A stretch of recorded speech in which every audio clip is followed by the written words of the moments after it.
Cuypers pour le groupe Les Républicains.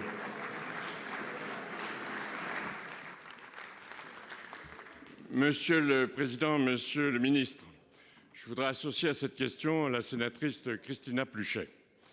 Jeudi 19 janvier, jour funeste pour l'agriculture française, la Cour de justice européenne décide de rendre illégales les dérogations prévues pour la filière betteravière sur l'utilisation des néonicotinoïdes. Le 30 octobre 2020, votre prédécesseur affirmait avec justesse que la situation était particulièrement grave et que tout devait être mis en œuvre pour protéger cette filière. De même, le président de la République affirmait haut et fort qu'il ne devait pas y avoir d'interdit sans solution. Vous-même, monsieur le ministre, vous m'affirmiez le 12 janvier être certain de la reconduction des dérogations prévues pour 2023. De plus, en 2016, la France a interdit l'usage de tous les néonicotinoïdes en aspersion ou en enrobage de semences, ce que l'Allemagne et tous les autres pays s'autorisent. La France s'est mise dans l'impasse. En 2020, la catastrophe de la jaunisse de la betterave avait occasionné 200 millions de pertes. Malgré les engagements pris, l'indemnisation n'a été que de 10 à 30% du préjudice. Notre souveraineté alimentaire et énergétique est donc menacée. Quelle réponse concrète le gouvernement entend apporter à cette situation et à cette crise latente? Monsieur le ministre, il vous reste moins de 10 jours pour apporter toutes les solutions qui s'imposent, car les agriculteurs doivent prévoir leur semis. Pour vous répondre, la parole est au ministre de l'Agriculture et de la Souveraineté alimentaire, monsieur Fesneau. Merci Monsieur le Président, Mesdames et Messieurs les sénateurs. Monsieur le sénateur Cuypers, vous connaissez très bien cette question et je vous remercie avec cette question de pouvoir essayer d'éclairer le débat. Vous avez raison, il y a une décision de la Cour de justice de l'Union européenne qui s'impose à tous.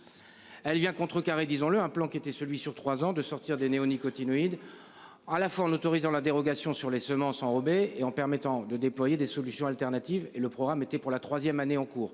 Cette décision s'impose à nous tous. Vous avez raison, on a très peu de temps pour agir, pour rassurer les planteurs.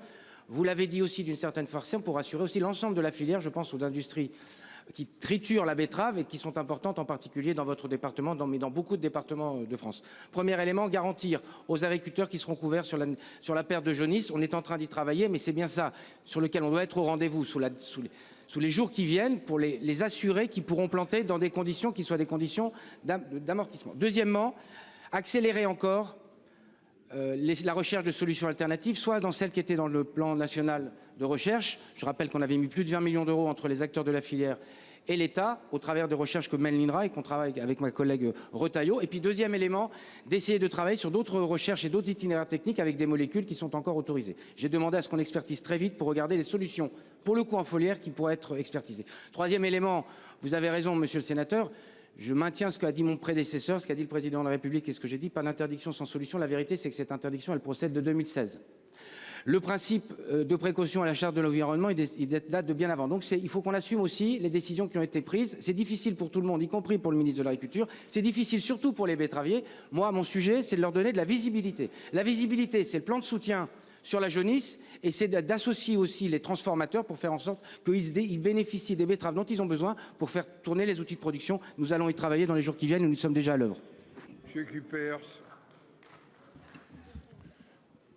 Je connaissais votre réponse, mais il faut des solutions et des certitudes.